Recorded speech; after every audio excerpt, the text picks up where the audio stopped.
नमस्कार। आज का टॉपिक है प्राचीन भारतीय इतिहास के स्रोत, जिसके अंतर्गत पुरातात्विक स्रोत पढ़ेंगे।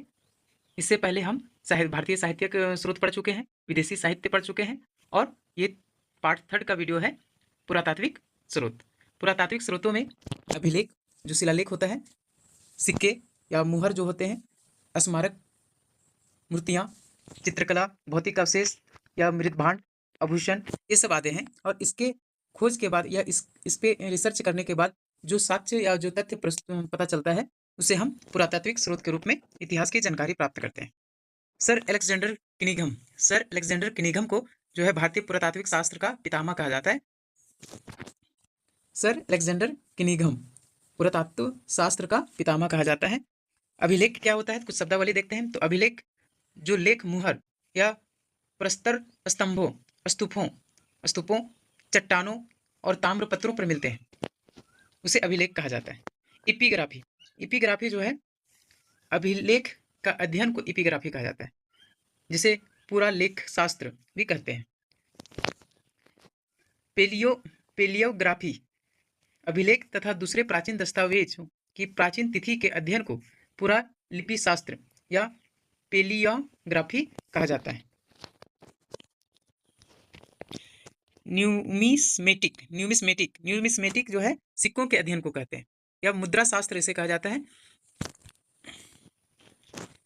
सिक्के भारत के प्राचीन सिक्के पंचमार्क या आहत सिक्के कहलाते थे। भारत के जो प्राचीन सिक्के थे उसे पंचमार्क या आहत सिक्का कहा जाता था। साहित्य में इन सिक्कों का कर्षार्पण भी कहा गया है। साहित्य में कर्षार्पण भी कहा जाता है, आहत सिक्का भी कहा जाता है, पंचमार्क भी कहा जाता है।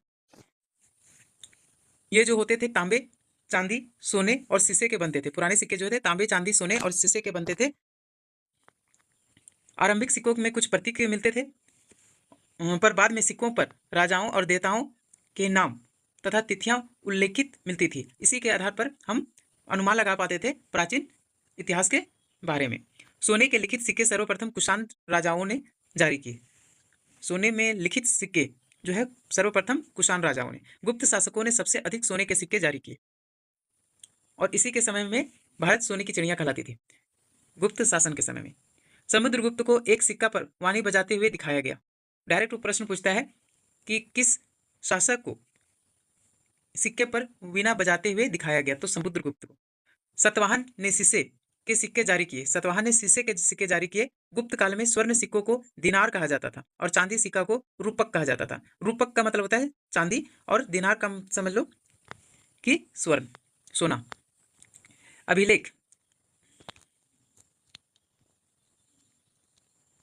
अभिलेख मुहरों, प्रस्तर स्तंभों, चट्टानों और ताम्रपत्रों पर मिलते हैं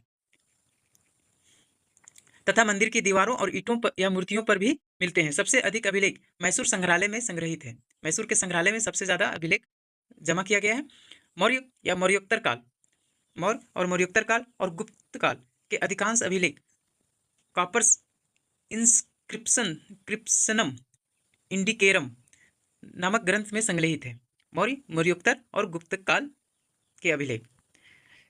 अभिलेखों में प्रयुक्त लिपियां, जो अभिलेख बन रहे थे उसमें कौन कौन सा लिपि में लिखा गया है, तो प्राकृत लिपि में। प्रारंभिक अभिलेख प्राकृतिक भाषा में लिखे गए। वहीं पर ब्राह्मी लिपि, अशोक के शिलालेख ब्राह्मी लिपि में है। और ब्राह्मी लिपि की खासियत क्या था, ये बाएं से दाएं लिखी जाती थी। खरोष्टी लिपि दाएं से बाएं लिखी जाती थी। और खरोष्टी लिपि में भी अशोक ने कुछ शिलालेख बनवाए हैं। यूनानी और अरमाइक लिपि ये पाकिस्तान और अफगानिस्तान में अशोक के शिलालेखों में इन लिपियों का प्रयोग किया गया है।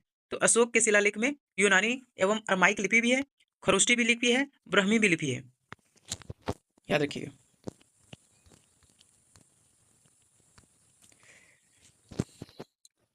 चौदहवीं सदी में फिरोज शाह तुगलक को अशोक के दो शिलालेख मेरठ एवं टोपरा, जो हरियाणा में है, मिले। इन्हें दिल्ली लाया गया और 1837 में जेम्स प्रिंसेप ने इस शिलालेखों की ब्राह्मी लिपि को सर्वप्रथम पढ़ा।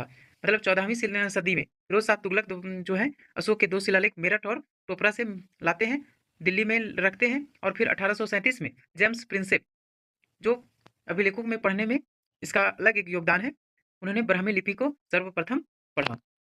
तो डायरेक्ट भी पूछ सकता है कि ब्राह्मी लिपि को कौन सा विद्वान ने सबसे पहले पढ़ा? तो जेम्स प्रिंसेप 1837। कुछ महत्वपूर्ण शासक और उसके अभिलेख हैं। समुद्रगुप्त जो गुप्त वंश के थे, प्रयाग प्रशस्ति इनका अभिलेख है जो इलाहाबाद से प्राप्त हुआ।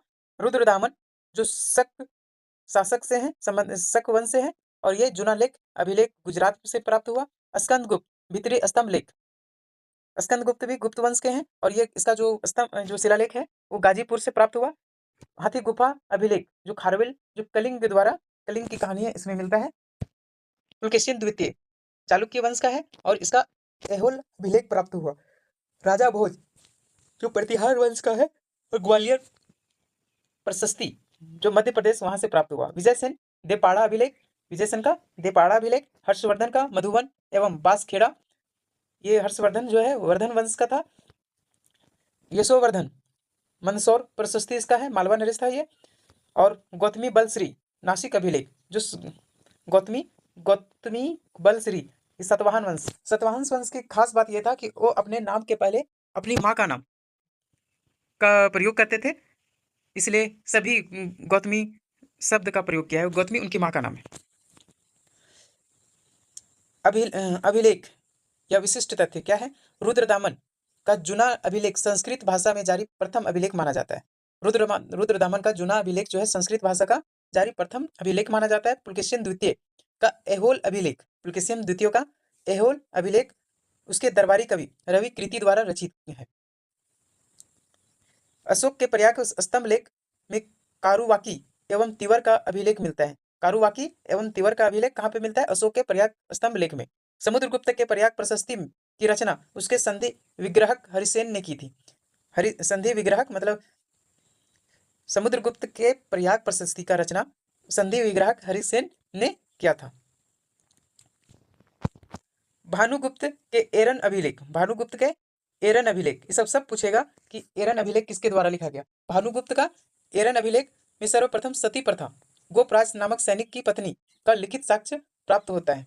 अगर अभिलेख के माध्यम से देखा जाए तो सबसे पहले सती प्रथा करने का प्रमाण भानुगुप्त की का एक अभिलेख है, एरन अभिलेख, जिसमें गोपराज नामक सैनिक की पत्नी का लिखित साक्ष्य मिलता है। चंद्रगुप्त द्वितीय के उदयगिरी गुहा लेख, मतलब चंद्रगुप्त द्वितीय जो है उनका लेख है उदयगिरी गुहा लेख के अनुसार उनका उद्देश्य संपूर्ण पृथ्वी को जीतना था। तुमुन अभिलेख में तुमुन अभिलेख में कुमारगुप्त प्रथम को शरदकालीन सूर्य की तरह बताया गया है। शरदकालीन सूर्य की तरह किसको बताया गया है? कुमारगुप्त प्रथम को। कौन सा अभिलेख में? तुमुन अभिलेख में। स्कंदगुप्त के भीतरी अभिलेख में हुनों के आक्रमण का उल्लेख मिलता है। स्कंदगुप्त का एक अभिलेख है जिसका नाम है भीतरी अभिलेख, उसमें हुनों का आक्रमण का उल्लेख मिलता है। मंदसौर अभिलेख में यशोवर्धन को जनेन्द्र कहा है। जनेन्द्र किसको कहा है? यशोवर्धन को। और मंदसौर अभिलेख के द्वारा चंद्रगुप्त द्वितीय के विजयों का वर्णन मेहरौली लौह स्तंभ लेख में मिलता है। चंद्रगुप्त द्वितीय महरौली लौह स्तंभ में। विदेशी अभिलेख के अंतर्गत देखें तो बोगाज कोई जो एशिया माइनर मध्य एशिया से 1400 ईसा पूर्व में प्राप्त संधि पत्र अभिलेख में वैदिक देवता मित्र, वरुण, इंद्र और नासत्य का उल्लेख मिलता है।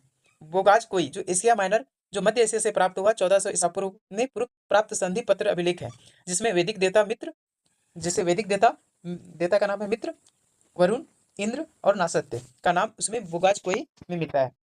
हेलियोडोरस जो यूनानी राजदूत था, हेलियोडोरस यूनानी राजदूत था।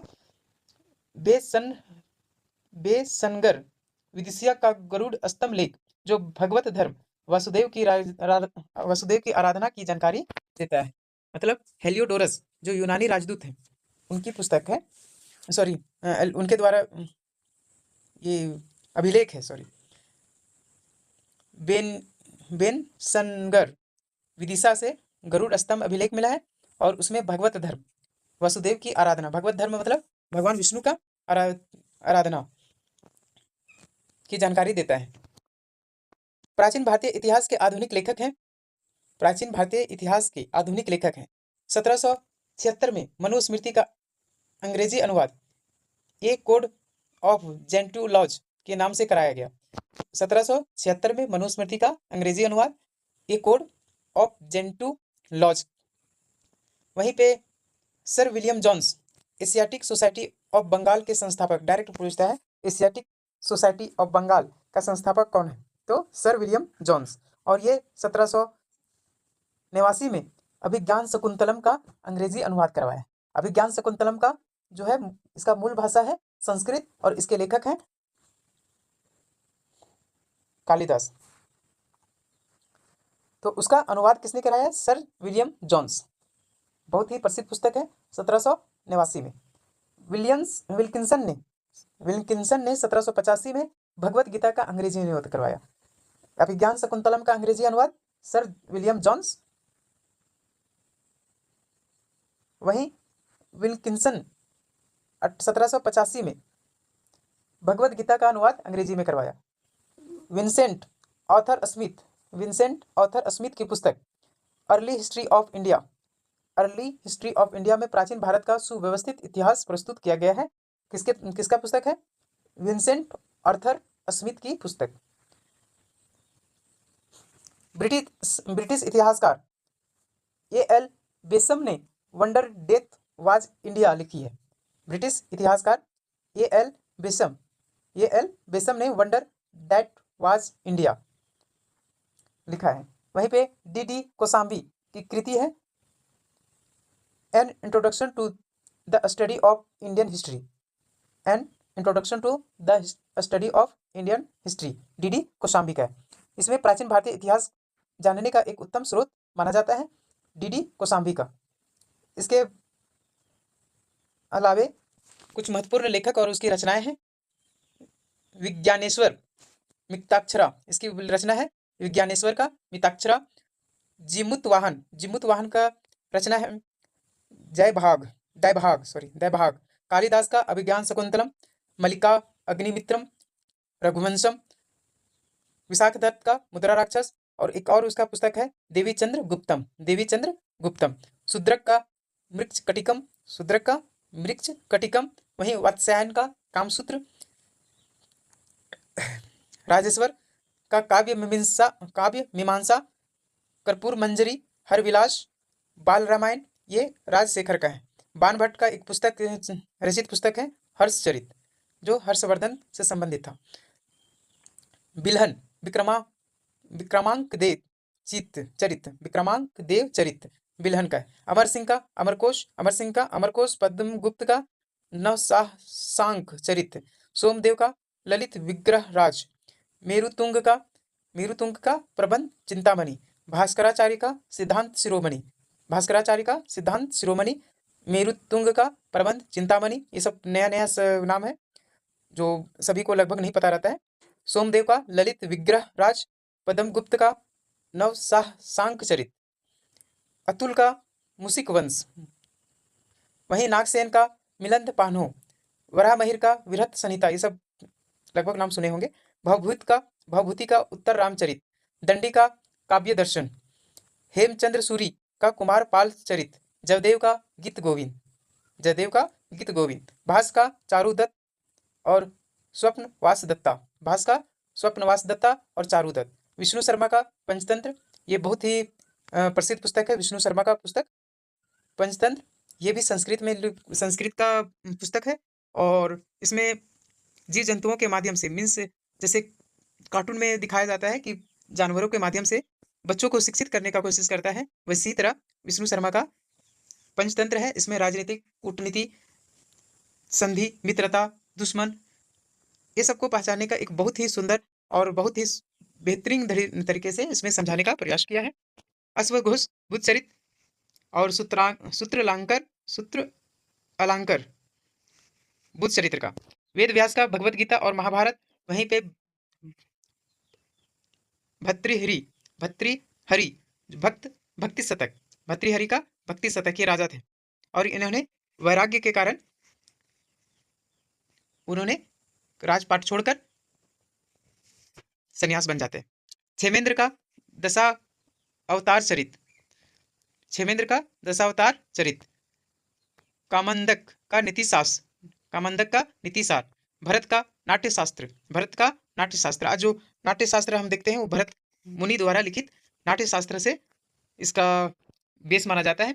वाल्मीकि का रामायण, वही गोस्वामी तुलसीदास का रामचरित मानस। बहुत लोग कंफ्यूज हो जाते हैं, जो शायद रामायण और रामायण से इंटरेस्टेड नहीं है, वो लोग कंफ्यूज हो जाते हैं कि तुलसीदास रामचरित लिखे थे या वाल्मीकि लिखे थे।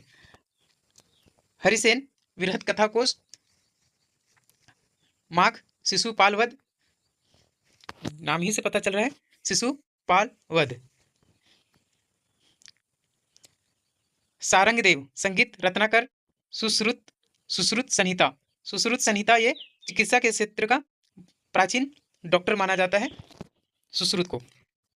नागार्जुन सत सहस्रिका, नागार्जुन का सत सहस्रिका। बिहारी का सतसई, बिहारी का सतसई। नारायण भट्ट का हितोपदेश, नारायण भट्ट का हितोपदेश। सोमेश्वर का कृति कौमुदी, कृति कौमुदी। कात्यायन का गार्गी संहिता और ज्योतिष ग्रंथ। इस तरह आज हम प्राचीन भारतीय इतिहास के स्रोत को कंप्लीट किए हैं। आप लोग अगर हमारा वीडियो अच्छा लग रहा हो तो कृपया करके आप कमेंट करें और बताएं कि मुझे कौन सा विषय पर वीडियो बनानी चाहिए, और लाइक कर मुझे प्रोत्साहित करें और सब्सक्राइब भी कर दें। धन्यवाद।